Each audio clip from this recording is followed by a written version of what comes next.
Hey friends, welcome to episode 28 of Trend Talks BizSec. I'm your host, Jon Clay, VP of Threat Intelligence here at Trend Micro. And hosting with me today is Greg Young, VP of Cybersecurity at Trend Micro. Greg, how are you doing today?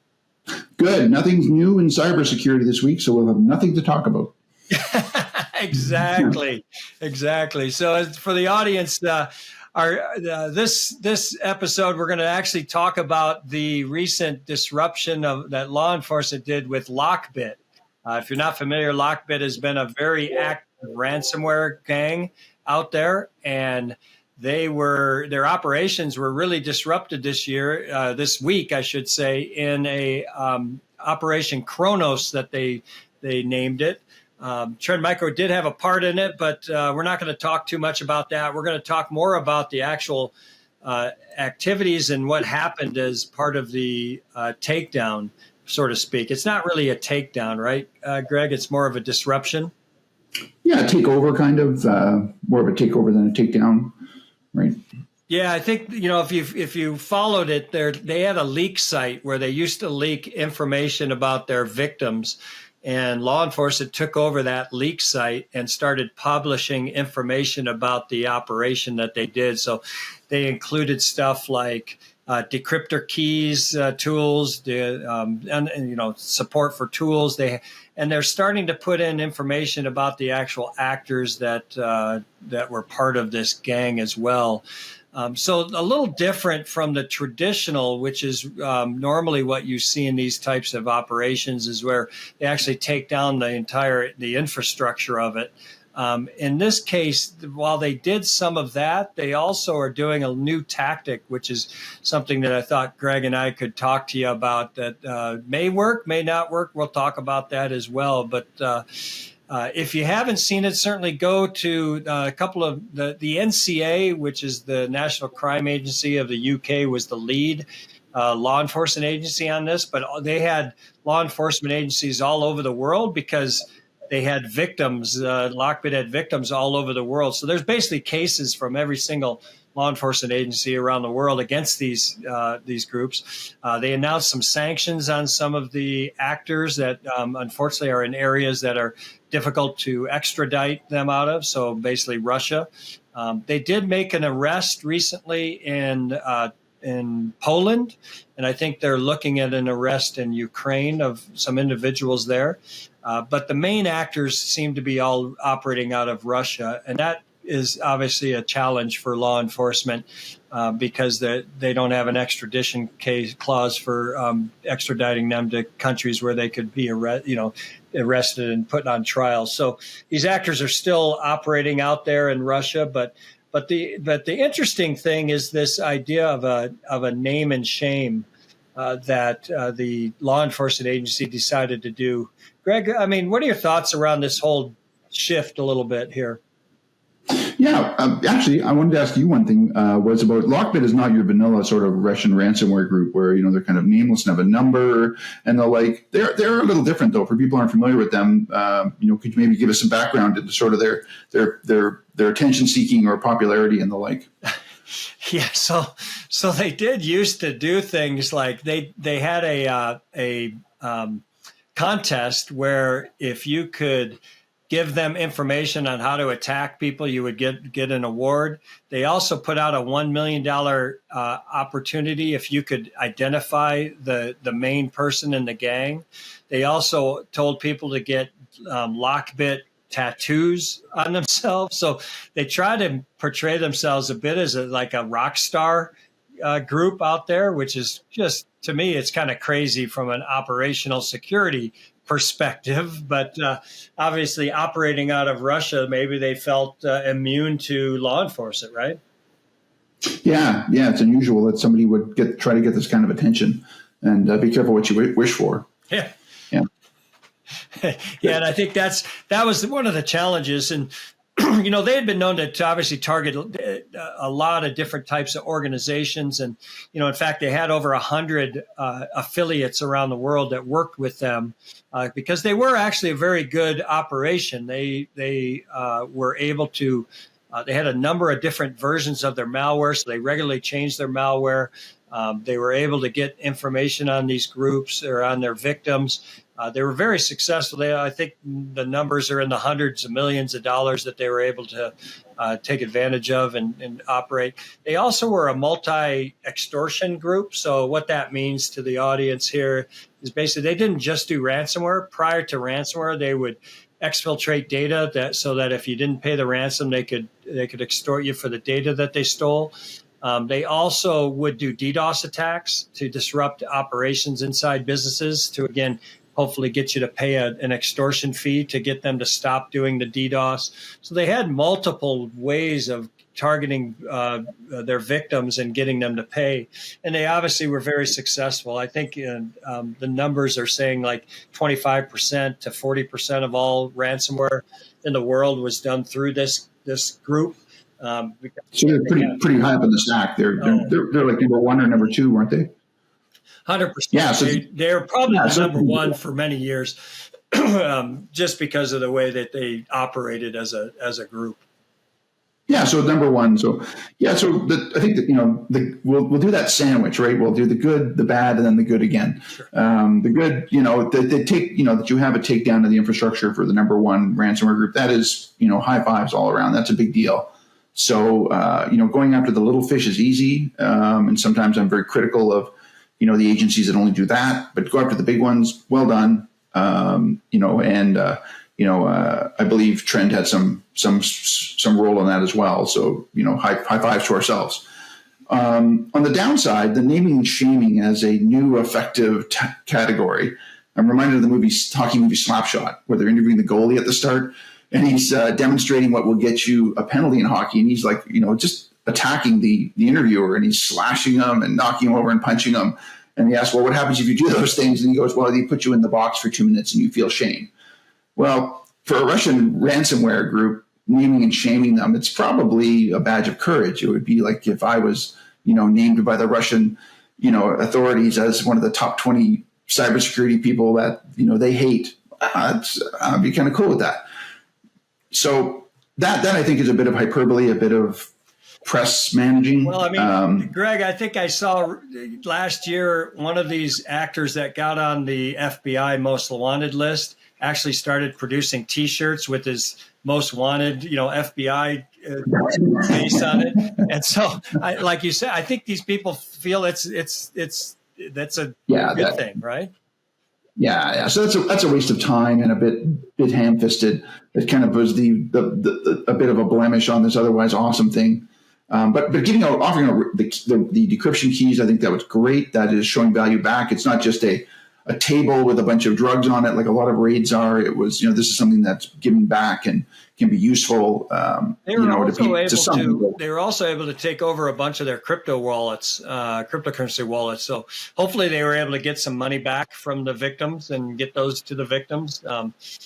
Right. So that's where you hurt them. Like, again, it's going back to this is the oldest story in organized crime. If you want to hurt them, hit the money supply. Even jail is not a big worry for a lot of these people, right? Or even court or whatever. So yeah, it's hit them in the money because their life is not that easy. They have bills to pay as well. So, they have, there must be some money going back to the state. The percentage is what's in question to the people that, look the other way and protect them.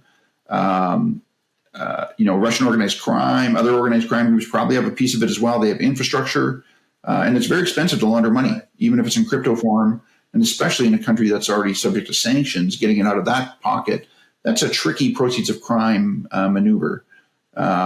So that's, So and they made hundreds of millions. They have the cut to the affiliate, who usually is the affiliate who does the actual ransomware attack. So they've got, I think their cut at the end of the day is probably pretty small.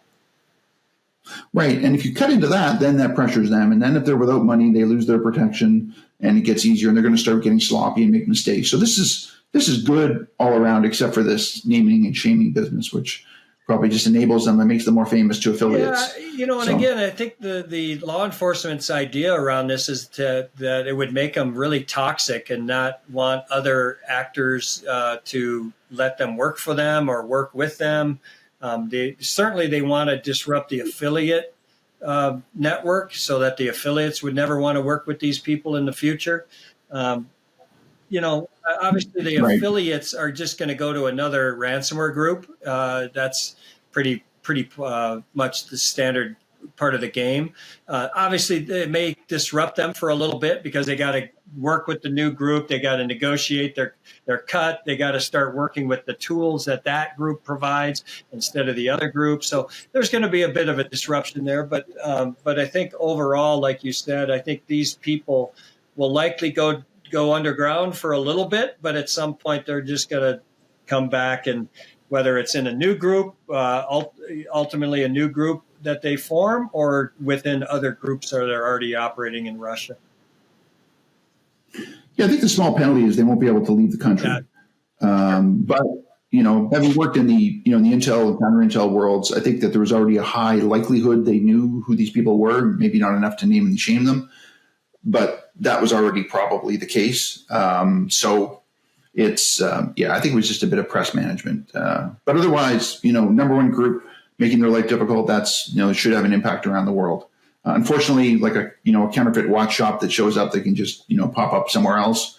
I think that's going to be the likely scenario. And maybe they won't be asking for tattoos. Question: do you think this will disrupt the overall ransomware attacks in the near term, at least?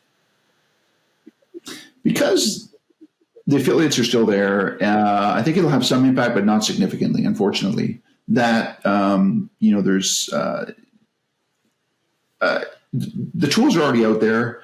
The tools can be changed. It was the knowledge behind it that was there. So the fact that these people are still operating, I think it will have a slight dip, but I can't see it having a noticeable long-term impact. I wonder if some of these other groups are doing a little more operational security awareness within their networks, right? So am I infiltrated by law enforcement right now? So maybe they're changing a little bit right now, shifting their focus on their own operational security than going out and actually doing attacks for the again, it's a near term thing. It's probably just, a couple of weeks, maybe a month or so.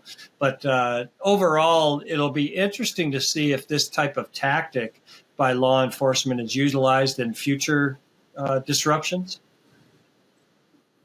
Yeah, no, I think it's good. It might move the dial by a couple of percentage points, but I think what's going to affect the other groups is going to be saying, hey, we need to manage our payment systems a little better, not be sloppy. Let's diversify, what kind of cryptocurrencies we're using, what banks we're using.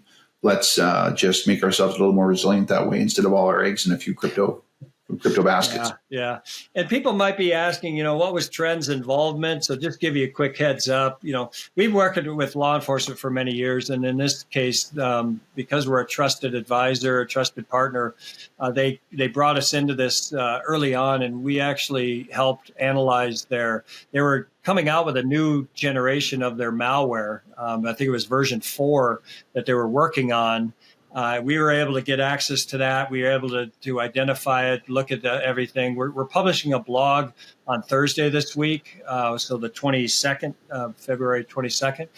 You'll see a blog by Trend Micro on our site that goes into a lot of the details of that malware analysis. But we also were able to provide some protections against customers. But the good news is, because we're doing this, no one will ever see the light of day. This version of the malware won't be effective, and it won't be available to others out there. So effectively have squashed the use of this new tool in the world, which is always a good thing. Right. I'd be really eager if law enforcement went after the whole payment system end to end. So not just the people getting the money, but all the middlemen too. Anybody involved in those proceeds, and squeezing them along the way. If you start to do that and you catch a few of those nexus points, then you can really, I think, put a damper on ransomware, because if they're not moving the money, it really crimps their style. So I think there's still opportunity, but there's more work to do too. Yeah, so, it's good. It's a great story, but there's we have to do things differently. I'm actually excited about AI. I don't want to sound like a clickbaiter here, but it's the role of AI in analyzing payments, and especially for crypto and where the money's moved. That is a great opportunity, and I wish the countries would take advantage of that for law enforcement a bit better, move a bit ahead in technology. Yeah, I was on a call this morning with some CISOs, Greg, and one of the people mentioned that, if we were able to take the near term hit, basically for everybody to stop paying ransomware, ransomware would stop happening, right? Because you shut off the money flow, no one's going to want to, right?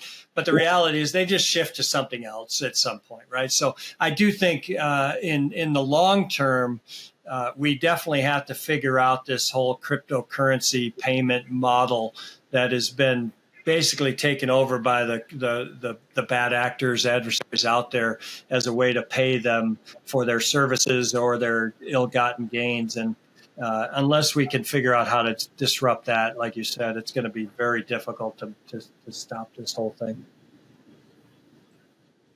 Yeah, certainly the percentage of crypto transactions that are not for good purposes greatly outweigh the ones that are for legitimate ones. But it's the exactly. Yeah, Any parting thoughts on this whole idea and what occurred with Lockbit this week? Yeah, I think it's I think there was real good news in there. The significance, though, of another hack that you and I talked about, or a leak, was a one from from one of the governments. Specifically, I think it was China, was alleged to be, what the leak was from, and their tools, techniques for some of their ability to do targeted malware or surveillance of people. That was really interesting. So two really good stories this week, very different sort of impacts and news about it. But we may come back on that Chinese tool leak in a future episode, because I think it is pretty fascinating. It was a huge dump, so I think it probably needs time to get everybody to analyze all the information and the tools that were leaked. So it's probably better for us to cover that in a future episode once we have a little more detail on all that stuff, and we can talk a little more informationally to our audience on that. But so again, it's a good win for the world, a good win for law enforcement. I always love to see it when law enforcement gets this kind of activity, be able to share successes, because there's obviously so many attacks that go undiscovered and don't get the attackers don't get penalized for it. So I always love seeing this type of announcement that's out there. And I'm very happy that Trend Micro was able to participate in and help law enforcement with it. So, it's not just all about announcing vulnerabilities and bad things that happen. This is the good stuff that we have to spend much more. We should celebrate these kinds of successes as well. If the audience doesn't realize it, last year we had about 2 requests for information from law enforcement every week. So we had over 100 requests by law enforcement around the world for support, because our threat intelligence is very good at and we're very trustworthy in what we do. So we get that. We'll probably have that same number or even more this year. So this is just the first of many that we'll probably be participating in. So thank you very much for episode 28 of Trend Talks BizSec. Greg and I will be back in 2 weeks to talk about another topic, whether it's this Chinese one or something else. And obviously things change and new things happen every week, it seems like. And we're happy to share our thoughts and our opinions on those things. And that's kind of what this show is all about. So, Greg, thanks for joining me. Oh, yeah. My pleasure. We could do 5 of these a day and we wouldn't cover everything. Spend all our time talking to a camera. All right, Greg. Hey, listen, have a great day, everybody. Thank you very much. Stay safe out there, and we'll be back in 2 weeks for another episode of Trend Talks BizSec. Take care. Bye-bye.